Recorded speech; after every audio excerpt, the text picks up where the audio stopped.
Watch more programs like this on cable and stream with PCN Select. Subscribe at PCNTV.com. This program has been paid for by the sponsor and does not reflect the views of PCN.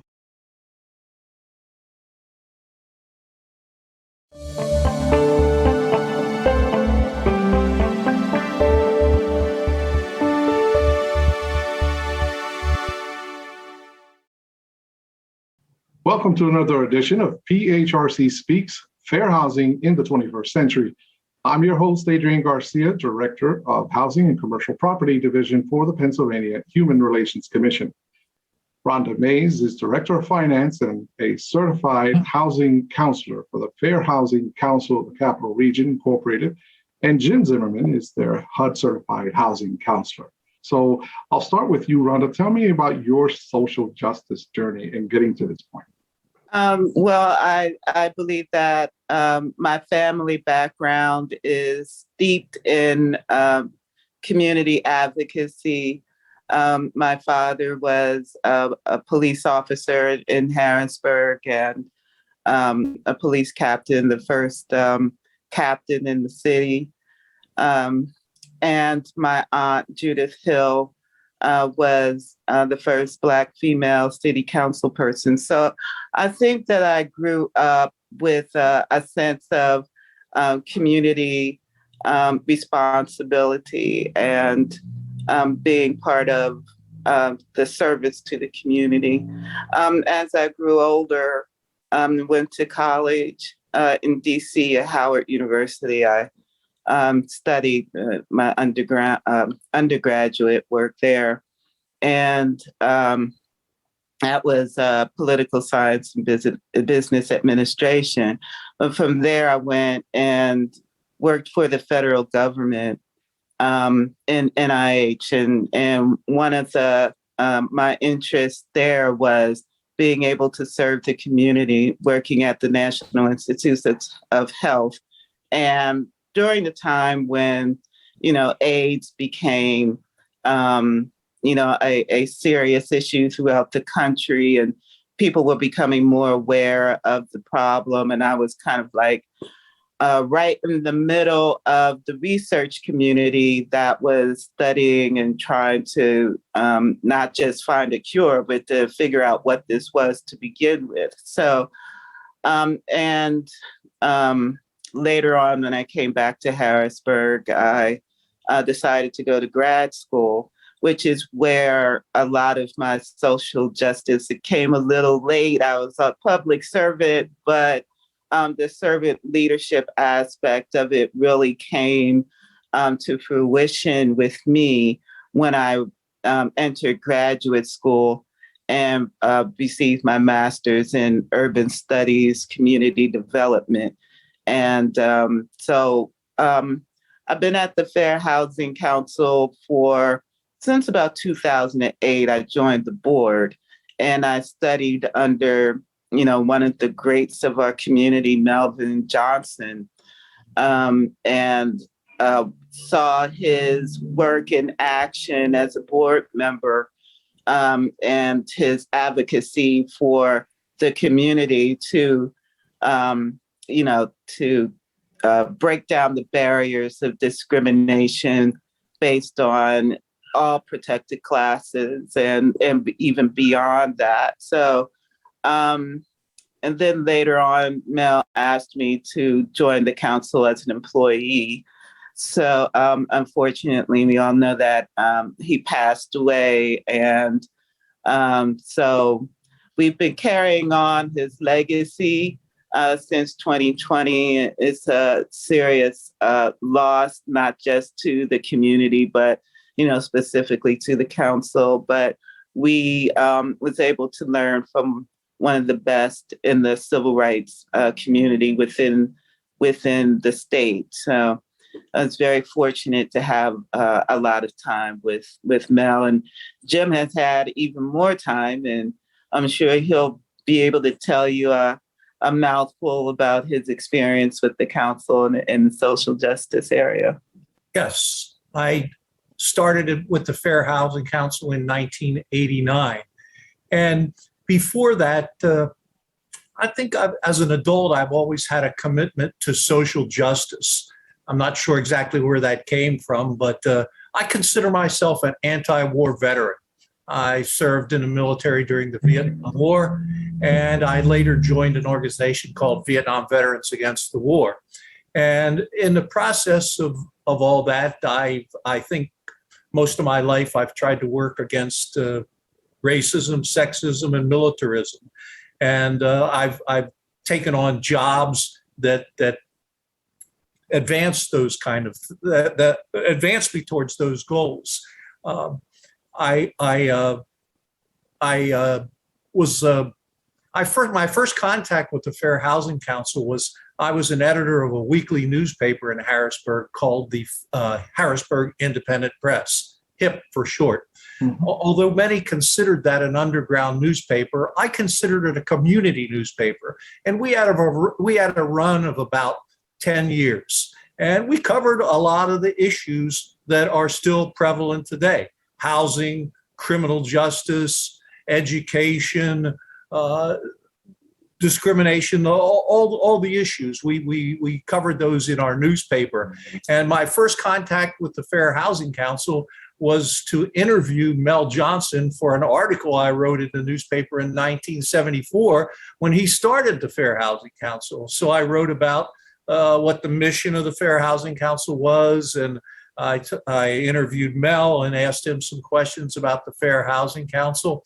I think my first contact, or my first time I really thought seriously about discrimination and racism, is I grew up in a small borough right outside the city of Harrisburg, and that borough was all white. And we had a community pool there, and that community pool was all white too. And there was a definite decision on the part of the local powers that be to keep Black people out of that pool. So that was my first contact, or not my first contact, but that was what got me first started thinking about this kind of stuff. So, and then I worked at this newspaper for 10 years. And here's an interesting thing. Over the last several years, I've created a website for the newspaper. We ran for 10 years. We were a weekly. So what I did was, this was kind of grunt work. I went to the state library and used their scanner, and we had paper copies of every issue. And I scanned every page of every issue of the newspaper to put on the website, and people can visit it. It's harrisburgindependentpress.com. And the purpose of that was for historical research, basically, and to let people know what we were doing there for that 10-year period. So it took me 2 summers at the state library, and they were very gracious to me there, allowed me the use of the scanner, but I scanned every page of every issue, and it took me 2 summers to do that. So it's still a work in progress. We have all the issues on the website, but we still are putting other things up there, including comments from people and a history of the newspaper and some not interviews, but comments from people that work there over the years. So it was an interesting journey. We started this newspaper was started by the committee, Defense Committee for Philip Berrigan. This goes back a long ways, but in 1970, Philip Berrigan and his wife, Elizabeth McAllister, were accused of conspiring with each other to blow up tunnels under the White House and to kidnap Henry Kissinger. Ridiculous charges, and they were acquitted of all the charges. But the one charge that stuck was smuggling a letter from Elizabeth McAllister to Phil Berrigan in Lewisburg Penitentiary, and they used a snitch that also was incarcerated there that was the government's main witness at the trial. So that was kind of the basis of the newspaper in the beginning, but it continued on as a community newspaper covering a lot of community issues, sports since that time. So I put that together. And then I joined the Fair Housing Council. Like I say, I wrote about fair housing. Then I moved to Florida for 8 years and came back to Pennsylvania. And the job, when I came back, I talked to Mel Johnson. And the Fair Housing Council, when it first started, we actually partnered with you guys, the Human Relations Commission, to do testing for discrimination in rental housing and that kind of stuff. So that was a part of what we did when we started. But then our big component was basically rental counseling and answering questions about landlord-tenant rights and helping people file appeals and represent themselves at eviction hearings and stuff like that. That was our biggie. And when I came on board in 1989, Mel Johnson hired me to get into the field of home ownership, to create opportunities, particularly for low and moderate income people, to become homeowners.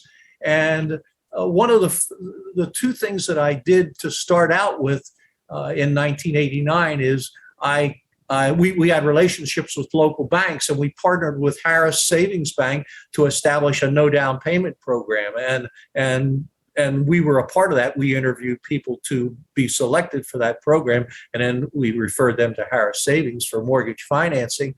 And the other thing I did was I created the first of our home buyer workshops.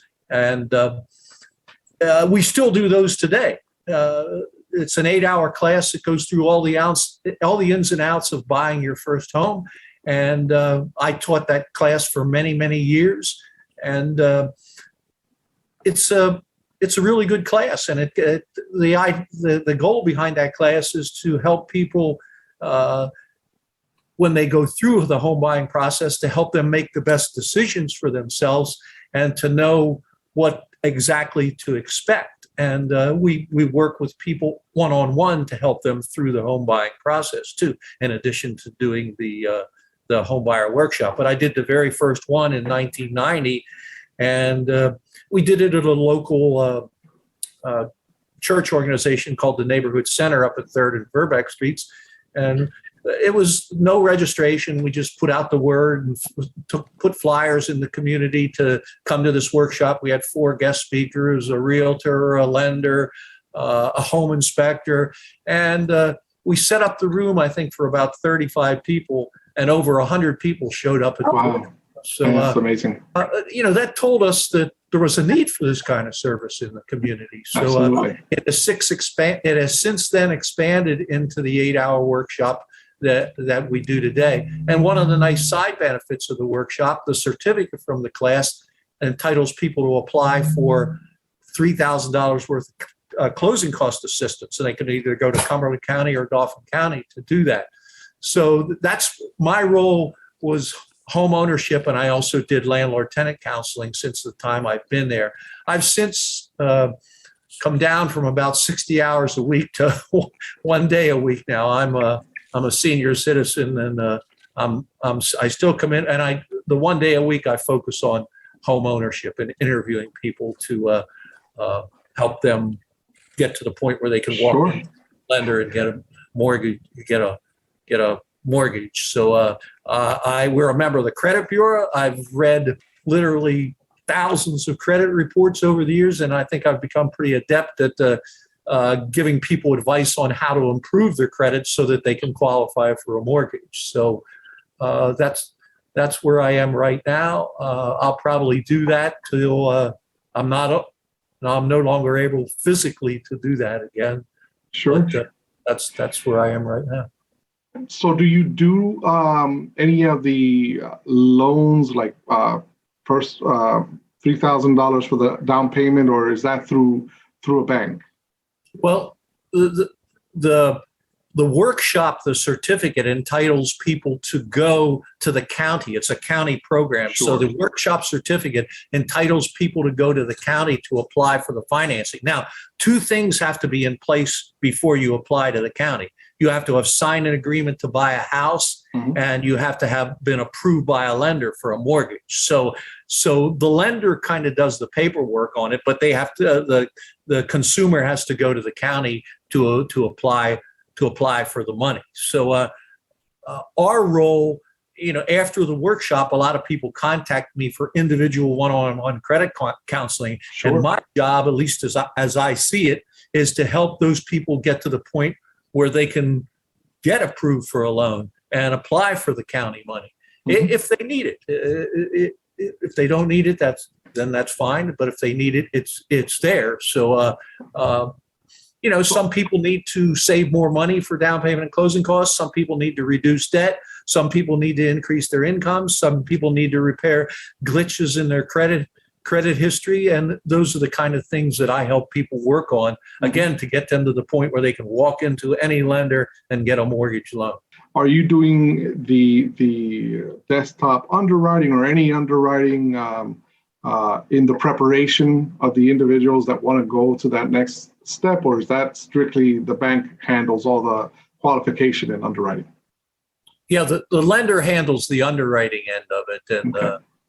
We're not involved in that end of it. But I have a feel for that too, because I actually took a couple years off from the Fair Housing Council back in the late 90s to be a loan officer.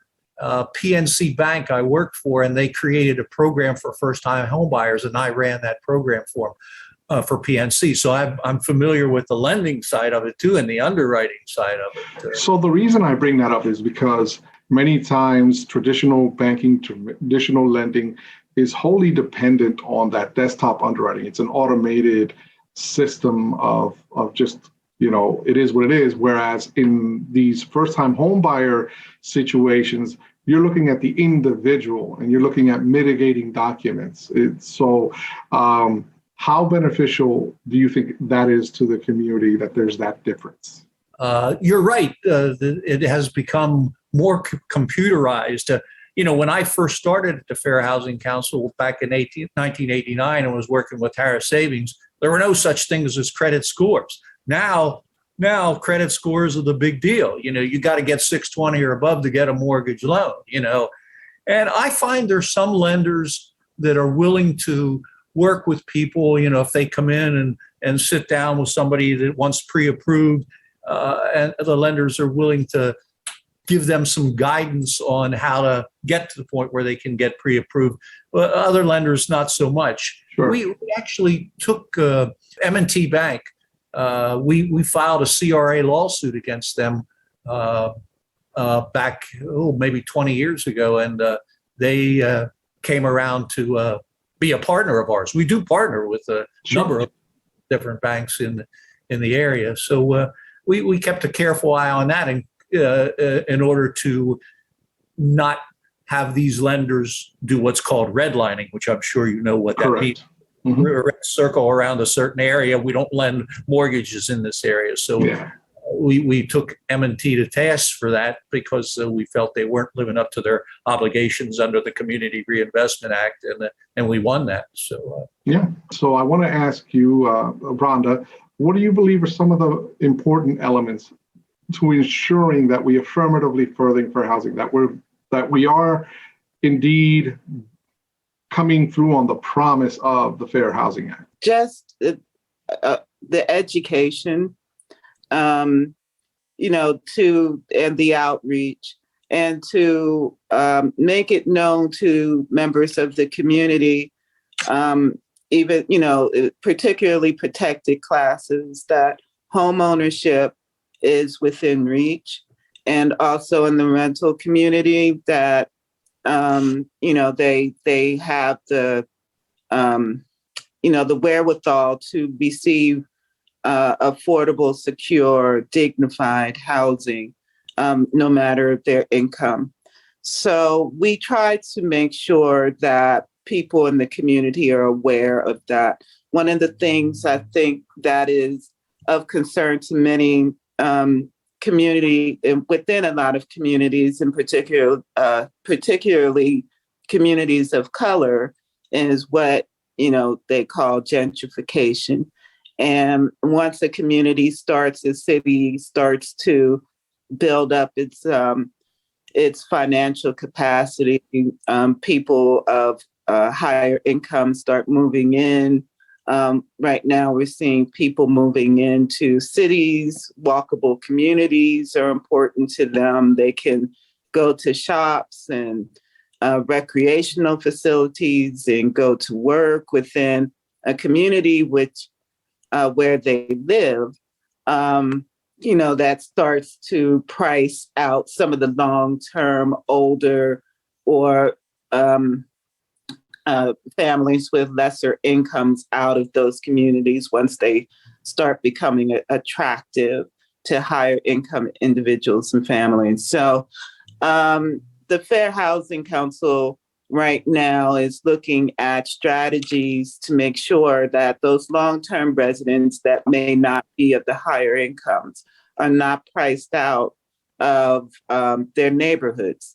And one of the strengths, I believe, of a nonprofit working in this area is that, of course, we're not profit motive.